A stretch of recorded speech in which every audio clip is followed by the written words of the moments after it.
महोदय, जनताबाट अनुमोदित भएर आउनुभएका सम्पूर्ण माननीय सदस्यहरूलाई यो सम्मानित सदनमा हार्दिक स्वागत गर्न चाहन्छु। यो संसद राष्ट्र निर्माणका शहीदहरूदेखि जेएनजी शहीदसम्मका बलिदानको सन्तान हो। म ती सम्पूर्ण शहीदहरूप्रति शिर झुकाएर श्रद्धापूर्वक श्रद्धाञ्जली अर्पण गर्दछु। नेपाली जनताले यसपटक ऐतिहासिक रेकर्डका साथ राष्ट्रिय स्वतन्त्र पार्टीलाई करिब 2/3 को मतादेश दिएका छन्। म जनतालाई आभार मात्र प्रकट गर्दिन, यही रोस्ट्रमबाट प्रतिज्ञा गर्छु, यो मतादेशको गुण हामी जिम्मेवारी पूरा गरेर तिर्नेछौँ। यो मतादेशमा जनताको आशा पनि छ, आक्रोश पनि छ। मलाई थाहा छ हामीले पाएको मत समर्थनको मात्र होइन, परिवर्तनको मत हो। हामीलाई जनताले दिएको म्यान्डेट सिंहदरबार चलाउन होइन, सिंहदरबार बदल्न हो। म गर्वका साथ भन्न सक्छु हामीले बदल्न सुरु गरिसकेका छौं। सभाध्यक्ष महोदय, सत्तारूढ दलको सभापतिका रूपमा अब हामीले बोलेर मात्र पुग्दैन।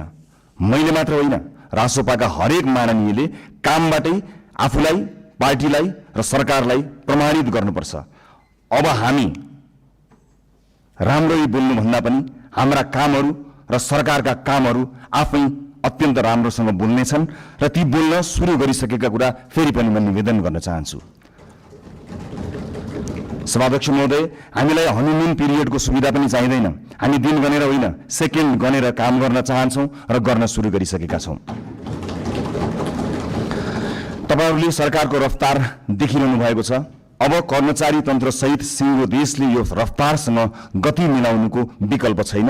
हामी आफ्ना मात्र होइन, जायज छन् भने विपक्षी दलका चुनावी प्रतिबद्धताको पनि स्वामित्व लिन तयार भएर आएका छौं र यसको सार्वजनिक घोषणा हामीले गरिसकेका छौं। सभाध्यक्ष महोदय, सरकारका प्राथमिकता, योजना र दिशा सविस्तार सम्माननीय प्रधानमन्त्री ज्यूबाटै आवश्यक परे बोलेर र आवश्यक नपर्दा नबोलेरै कामबाट प्रस्तुत हुने कुरा पनि म सम्मानित सदनलाई जानकारी गराउनेछु।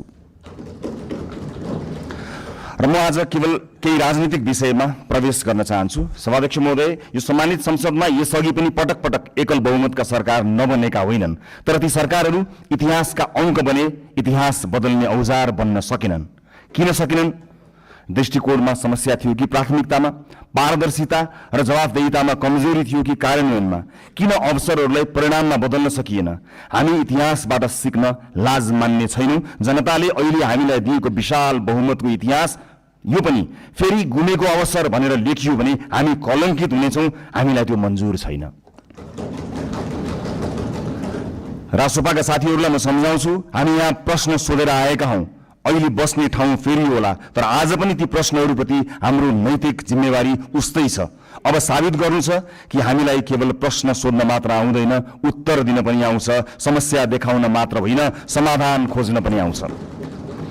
प्रतिपक्ष दलहरूलाई मेरो विनम्र आग्रह छ, हामीमाथि 24 घण्टा निगरानी गरिदिनु होला।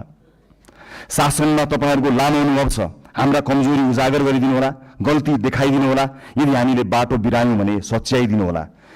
यदि हामी जनताबाट टाढा हुन खोज्यौं भने हामीलाई जनताको आवाज सम्झाइदिनु होला।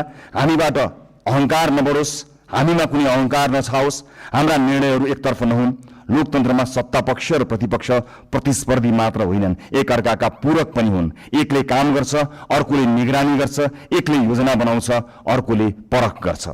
हामी प्रतिपक्षको आवाज कमजोर हुन दिने छैनौं, किनकि प्रतिपक्षको आवाज कमजोर बनाइयो र उपेक्षा गरियो भने लोकतन्त्र कमजोर हुनेछ। यो हामीले अस्ति भर्खरै देखिसकेका छौं। यो संसद बहसको थलो हुनेछ, प्रतिशोधको होइन। हिजो आफ्नालाई बचाउन र विपक्षीलाई फसाउन कानून नै संशोधन गरिएको छ र अध्यादेश समेत ल्याइएको छ। त्यस्ता गलत क्रियाकलाप यथाशीघ्र सच्याइने कुरा म यो सम्मानित सदनलाई जानकारी गराउन चाहन्छु। प्रतिपक्षमाथि अहंकार र प्रतिशोधको त्यो अध्याय अब दोहोरिने छैन। आस्थाका आधारमा फरक व्यवहार हुने छैन। अब अन्यायपूर्वक विधि नै निचेर सुन्न मन लागेका कुरा नसुनौ भनेर कसैको माइक काटिने छैन। संसदीय समितिहरूमा संख्याकै बलमा प्रतिशोध र अत्याचार हुने छैन, तर सुशासनको वेग भने रोकिने छैन। न्याय पाउने न्याय पाउने पहिलो हक शहीदकी आमाको हो, त्यसलाई प्रतिशोध भन्न पाइने छैन।